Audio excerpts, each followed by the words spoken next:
बेटे को जब भी इज्जत एहतराम और जब भी उसे मुआशरे के अंदर मर्तबा मिले फिर उसे माँ की याद आती है। जिसने गरीबी देखी हो, जिसने यतीमी देखी हो, जिसने परेशानियों में वक्त गुजारा हो, वो जब उसके बड़ी बड़ी उसको मकाम मिलता है, कोठियां बनती हैं, बंगले बनते हैं, उसे मुआशरा इज्जत देता है, उसका दिल चाहता है मेरी माँ जिंदा होती वो देखती, मेरा बाप जिंदा होता वो देखता। तो हुजूर ने भी 6 साल में माँ को अब माँ की ममता से महरूम हो गए थे और अभी माँ के बदन के अंदर से बाप का इंतकाल हो गया, तो दिल चाहता था माँ जिंदा होती। तो अचानक कह दिया काश आज मेरी माँ जिंदा होती तो मेरा ये मकाम और मर्तबा देखती। किसी साहबी ने कहा, किसी साहबी ने कहा,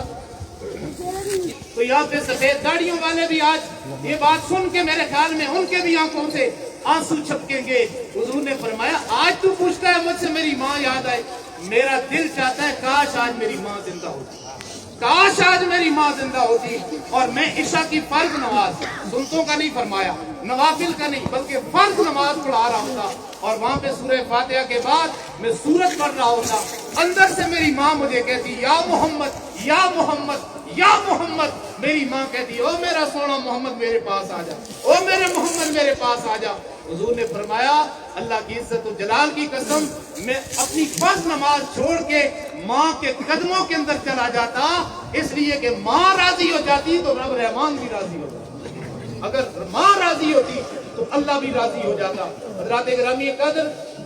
जिनको अल्लाह ताला ने ये तोहफा अता फरमाया है, जिनकी माएँ जिंदा हैं, जिनके बाप जिंदा हैं, आज दुनिया के अंदर